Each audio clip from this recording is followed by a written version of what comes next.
Alright, what's going on, everybody? So by now you probably heard or read about the controversy surrounding Pokemon Sword and Shield's integration of the recently announced Pokemon Home and the removal of the national dex. There's also been an uproar about the presentation of the game in terms of graphics and animation.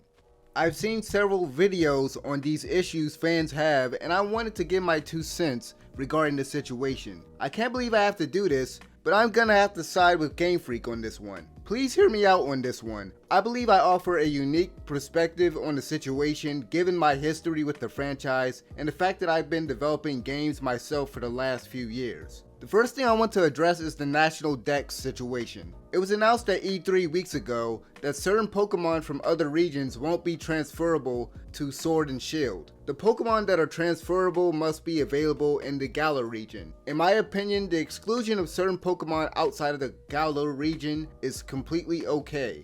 Look at it from the perspective of Game Freak. There are now over 800 Pokemon currently and a plethora of moves, abilities, and other stats to manage and balance. The amount of resources and manpower it would take to add older Pokemon from another region might be too much for Game Freak to handle at the moment. Let's assume that Game Freak is giving us 100 or even 150 new Pokemon for the Galar region. They might have almost 1,000 Pokemon to manage, which I can imagine would be a very daunting task. For those of you complaining, you need to realize that Game Freak is a small company. I'm sure they have a schedule and milestones that they must hit by a certain date in order to get the game out on time. Yeah, sure, they could delay the game, but that might not be feasible for them to do because investors want their return on investment, and Game Freak might not want to piss fans off that want the game as soon as possible. I got a quick question for you guys. How many of you would be okay with Game Freak delaying Sword and Shield? I'm just curious. I seriously doubt they would ever delay a mainline Pokemon game. I don't think that's happened before. Like I mentioned before, Game Freak is a small company. As of 2018, they only have around 143 employees, which is even smaller than Platinum Games, which has 211 employees as of 2019. The more Pokemon in Sword and Shield they have to manage, the bigger the scope of this project, which might be too much for the team working on the game. Earlier, I mentioned the fact that I've been working on my own games for the past few years, one of which is inspired by the Pokemon series, and I've even helped out other people with their fan-inspired Pokemon projects. So I can say, with my limited experience, managing something like Pokemon with all its different systems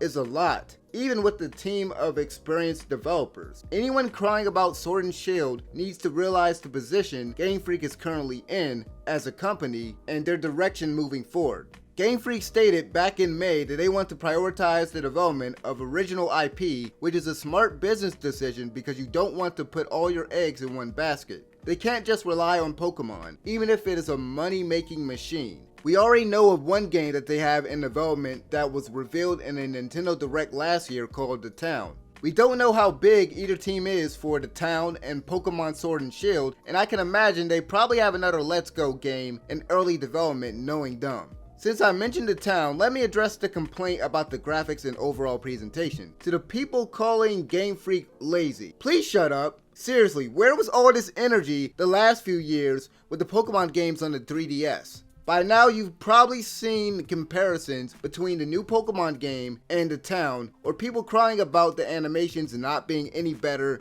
than previous Pokemon entries. I understand people were hoping for a Breath of the Wild style open world Pokemon game for the first new generation console game, but that was never going to happen, and Game Freak said that before the Pokemon Direct months ago. Understand that Game Freak isn't simply reusing assets and just making them look better simply because they're just lazy. As I said before, budget and time restraints are a big factor in game development. If you expected them to create totally new models for existing Pokemon, on top of having to create newer ones for the newer Galar Pokemon, you were being unrealistic. Also, let's play devil's advocate and say that they did create newer models. There are better Pokemon cries similar to your starter Pikachu and Eevee and Let's Go, and the National Dex was completely included. Who's to say that they will be able to fit all of that on one cartridge? They might have to cut other features because of the reasons that I stated before. Also, anyone saying that the graphics look bad needs their eyes checked. The graphics look fine, and they're much better than the previous entries in the series, especially the 3DS ones. You might have wanted a different art style like The Town or Breath of the Wild